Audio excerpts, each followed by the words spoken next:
The new DPS hero is finally in comp, and of course, I love throwing games, so I've decided to one-trick. I guess I wasn't really throwing too hard though, because I did hold an 80% win rate for a while. That is until all the Doomfist players decided to crawl out from the depths of hell and ended my fun by giving the enemy team a feast before every fight started. Now it's at like, I don't know, 72% or something. I started one-tricking Illari on my lowest alt account because I need to keep my GM title on my main or I'll lose all validity as a human being.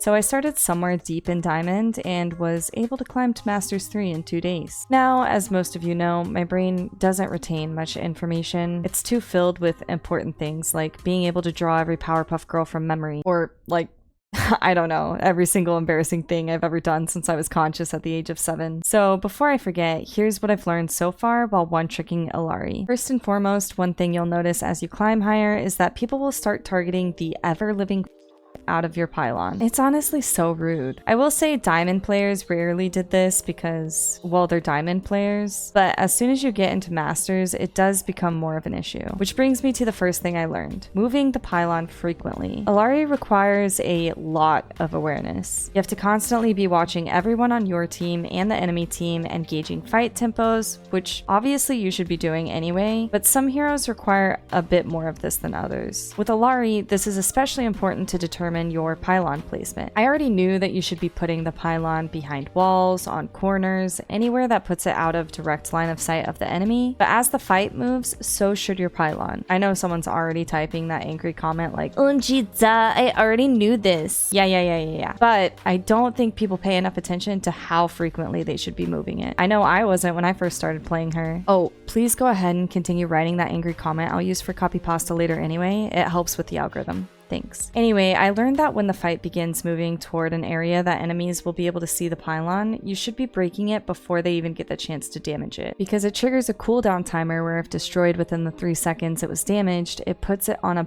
butt-clenchingly long cooldown, giving the enemy team a window to push while your team has weak heals. So it's best to try and avoid this altogether by paying close attention to when the fight has shifted to put your pylon in danger, in which case you need to destroy it and move it to a safe location quickly. The other thing I found while doing this though is that you have to account for the downtime while moving pylon, because destroying it and setting it back up does obviously take time. It's also not instant heals after you place it. It takes a second. So basically just making sure that your team is still going to be okay during that time, which means you might have to heal with your gun. I know. But the beam on her gun does do 120 heals per second. The only thing is to make sure you don't use all of the resources, because the heals get put on a cooldown and then you're shit out of luck. Personally, I've been using the heal shoot method in these situations where you heal a little, then shoot at the enemy. This creates pressure on the enemy team that will hopefully prevent them from pushing during the pylon downtime and keeps the alternate fire's resource up. This is especially important on a game mode like Flashpoint, where you're playing Dead by Daylight, the running simulator, while the entire Adderall-filled enemy team is chasing your ass after a point has been taken. This is when I found I need to be the most strategic about pylon placement so I can min-max its uptime. For example, throwing your pylon ahead of you on a corner that the enemy won't be able to hit right away, taking a small fight next to your pylon, then picking it up and moving it again before the enemy can damage it. Or if you're winning the fight, staying there and using pylon for cover. And don't forget outbursts for movement, displacement, and damage that can help delay the enemy while you wait out your cooldowns. Now for the pylon placement. One thing I've noticed is that people are less likely to shoot at it the closer to God it is. So I yeet that baby up into the skybox. I mean, have you seen its range? The pylon's range is kind of nuts. It goes further than you probably imagine. Putting it in a higher location prevents characters like Ryan being able to easily destroy it, and if it's around a corner, it forces the rest of the team to move angles to try and shoot at it, and by then, hopefully you've noticed them moving to said location and have destroyed and moved the pylon before they get the chance. Then I just rotate it around with me as the fight moves, like a little dog I'm taking for a walk. And what would you do if someone tries to kill your pylon? Yeah, you'd kill them. Pylon against hit scan just requires a little more awareness, watching where they're holding, and making sure it's out of sight. But for flankers, you can't really do as much about it. Illari is capable of 2-tapping a squishy though, especially if that squishy is hyper-focused on your pylon instead of you. And if they want to win a fight against you, they should be. But if they want to destroy your pylon, you have an equal opportunity to destroy them. Speaking of destroying, Captive Sun exists, but unfortunately, it has a ton of counters. It can be eaten by Sigma, Orisa, Diva, blocked by any shield, cleansed by Suzu or Bubbles, or Wraith or Fade. You can be hacked out of it, slept out of it, rocked out of it, javelined out of it, or even just killed because you're a slow-moving target in the air. Anyway, my point is,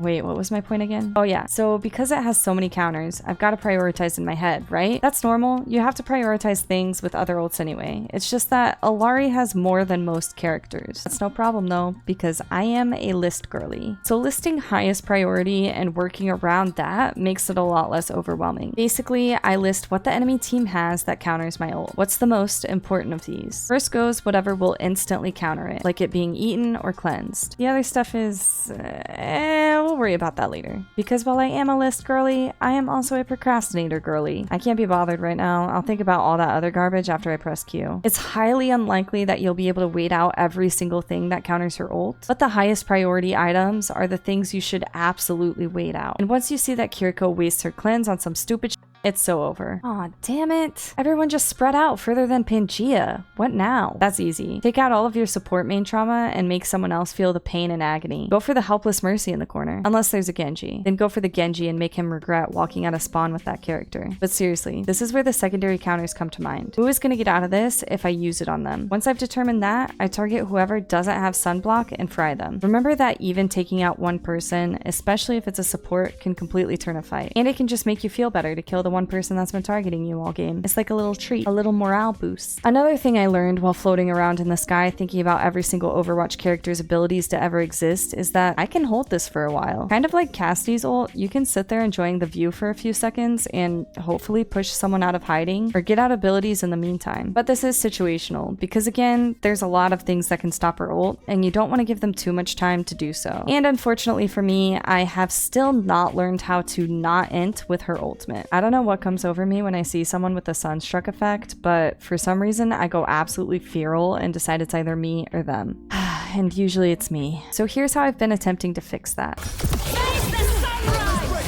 Keep going. We're all hit on point, on point, on point, on point. Shoot him on point, please. Speeding with you. Oh my, oh my. Thank you, appreciate it. Yeah, so basically like yell at my team a lot, hoping someone does enough damage so I don't have to int to make the enemy explode. Really though, I probably just need to be more sure of my ultimates and their location, where the enemy retreats to, etc. More thoughts that I simply do not have time for right now because sun go boom. And the final thing I've learned on Illari is that I need to stop spamming. If you spam your shots, you're basically just tickling the enemy and like, I don't know, that's just kind of weird. Chill the f out, let your shots charge, aim, probably miss a few times, but when you do hit the shot, it's gonna hurt and you're way more likely to get the kill. And you know when you get that kill, that person's gonna type support hero, by the way, while you do that little Debbie Ryan side smile, and it's gonna feel so good. If you liked this video, don't forget to like, comment, and subscribe because Nymeria needs more toys, and she's desperate.